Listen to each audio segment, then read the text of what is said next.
In 2015, Trudeau has defeated 3 Conservative Party leaders and developed an affable reputation abroad. And most non-Canadians probably assume Trudeau is a relatively popular politician domestically. But in Canada, Trudeau is a far more controversial figure. The political landscape in Canada is undergoing a dramatic shift, casting shadows over the future of Prime Minister Justin Trudeau and the Liberal Party. Recent polling data paints a picture of growing discontent and a surge in support for the Conservative Party under the leadership of Pierre Poilievre. With an impressive 42% of voters now backing the Conservatives, the party has emerged as a formidable force, seemingly capitalizing on the frustrations and desires of the Canadian electorate. Conservatives 39, Liberals 25, NDP 20, Bloc at 8, Green Party at 5, People's Party at 1.5. So, was a 20-point advantage for the Conservatives now about a 15-point advantage or thereabouts, so... In stark contrast, the Liberals, once the dominant party, are struggling to maintain their footing, trailing far behind with only 24% of voter support. This steep decline signals a significant erosion of confidence in Trudeau's leadership and the party's policies, which may be seen as out of step with the current public sentiment. Adding another layer of complexity to the political equation, the New Democratic Party, or NDP, led by Jagmeet Singh, is capturing 18% of the vote. And as the NDP draws votes away from the Liberals, it further weakens Trudeau's position, creating a fragmented opposition to the rising Conservative tide. Canada, a Canadian statistical model of electoral projections, is currently projecting the Conservatives will win about 210 seats at the next election, well above the 172 seats needed for a majority government, and potentially one of the largest governing coalitions. This polling snapshot reveals not just numbers, but the evolving narrative of Canadian politics, where shifting alliances, voter fatigue, and emerging leadership are reshaping the national conversation. In short, the significant lead of the Conservatives indicate that many Canadians are ready for change. So the coming months will be crucial in determining whether Trudeau can reconnect with voters or if the Conservatives will ride this wave of support to victory. The poll from Abacus Data shows that 41% would currently vote Conservative compared to just 25% for the Liberals. But when it came to possible changes to policy, 72% said a Poilievre government should not end the Liberals' national dental care program. And yet 43% said that a Poilievre government probably would end that program. The same with having a serious plan to address climate change. 80% says the Conservatives. Other related polling data also suggest a growing consensus that Prime Minister Justin Trudeau's time at the helm may be nearing its end. This sentiment is not just widespread, but deeply ingrained, as evidenced by the fact that nearly 2/3 of voters believe Trudeau should step down. What's particularly striking is that this call for resignation isn't limited to his political opponents. It turns out that about 1/3 of those who identify as Liberal supporters also think it's time for a change in leadership. Canadian under my watch. Quebec is the second largest province in Canada after Ontario in terms of population.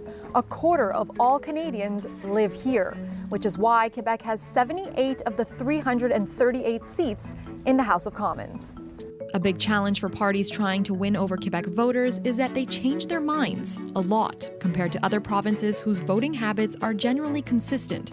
Quebec is... Whereas on the regional front, the Conservatives are making significant inroads, especially in Western Canada and the suburban areas surrounding major cities. These regions are proving to be strongholds for the party, providing a solid foundation of support. Even more telling is the Conservative Party's relatively strong performance in Quebec, a province that has historically been a tough battleground for them. This breakthrough in Quebec indicates a broader cross-regional appeal that could further strengthen their position nationwide. In stark contrast, the Liberals are facing challenges across the board, struggling to maintain a foothold in any part of the country. More trouble for Justin Trudeau and his Liberal Party. He's seeing a huge dive in popularity among younger voters in that 18 to 29 year category.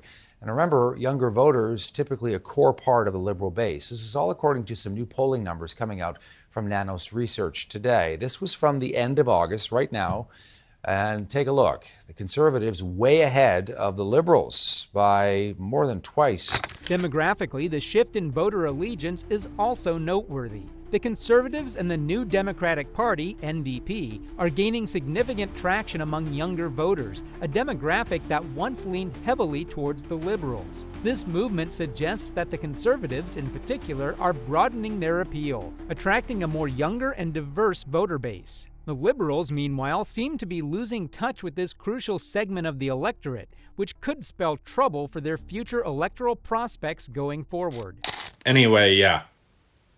This is what I think the election results will be, roughly. Now, why do I think this? And of course, highly speculative guess there.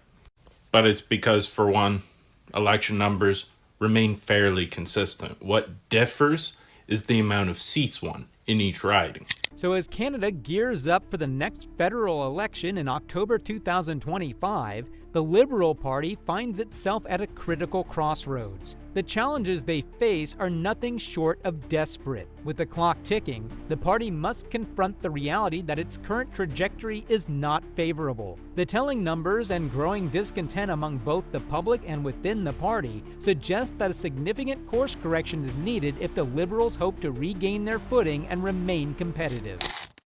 There is no good news for the Liberals anywhere in this latest polling from Ipsos, provided exclusively to Global News. The country is tired of Justin Trudeau, tired of his government, and were an election to be held today, Pierre Poilievre's Conservatives would almost certainly win. One potential avenue for reversing their fortunes lies in a leadership change. Certainly, it's a move that could inject new energy into the party and attract voters who have become disillusioned with the current leadership under Prime Minister Justin Trudeau. However, such a change cannot be made hastily. For it to be effective, any new leader would need to be in place well ahead of the election, allowing sufficient time to rally the party, reshape its message, and reconnect with the electorate. News has obtained an email sent by Liberal MP Wayne Long to the entire caucus. He writes, "For the future of our party and for the good of our country, we need new leadership and a new direction.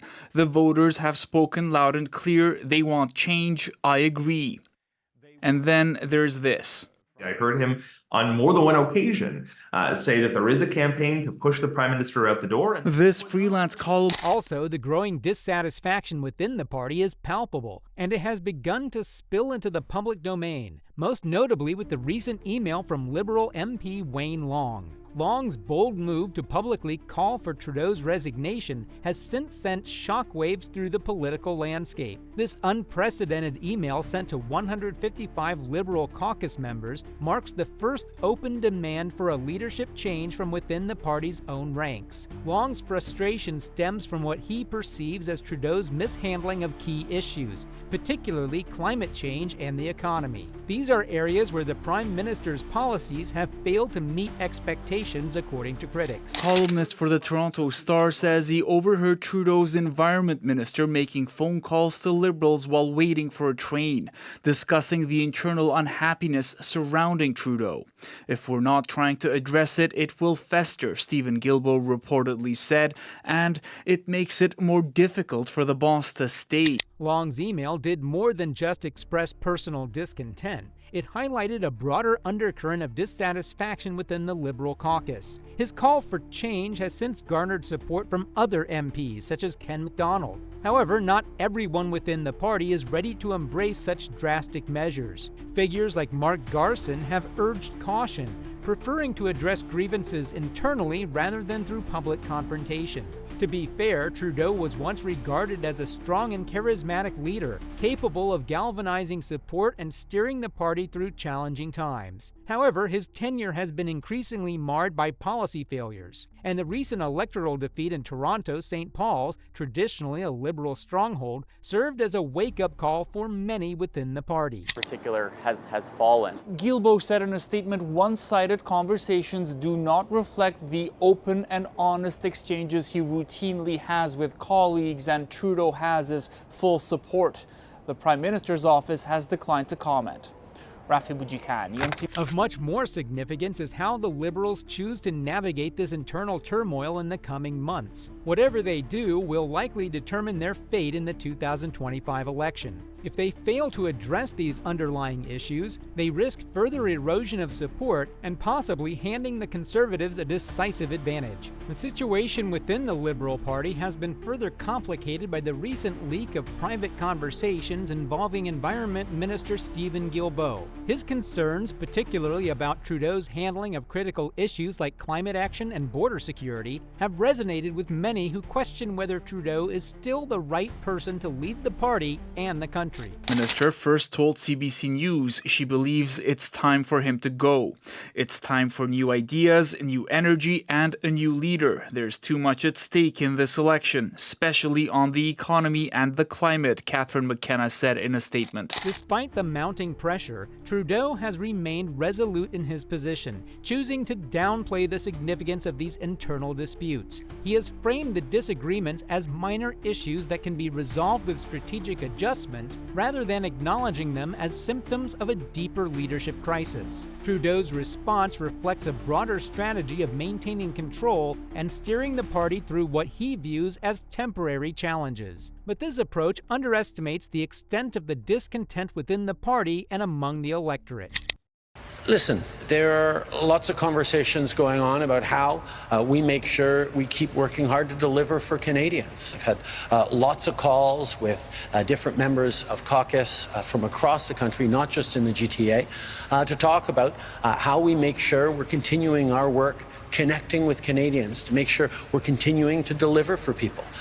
There are, as always, a range of perspectives and voices within the Liberal Party, and listening to all those voices and giving them all time to engage is really, really important. I will continue to engage and to talk and to listen. The Liberal Party now finds itself at a critical juncture, where the decisions made in the coming months will have far-reaching consequences. The way in which the party addresses the concerns raised by MPs like Wayne Long and the discontent expressed by figures like Stephen Guilbeault will play a pivotal role in determining its future direction. But if the internal conflicts continue to escalate without resolution, there is a real danger that the party could become further fragmented, weakening its ability to present a united front in the upcoming election. As always, it's John at your service, and the verdict on this one is, politics can be difficult. So are the Liberals poised to lose all but everything? We'll certainly keep you posted, and see you again on our next political Lollapalooza.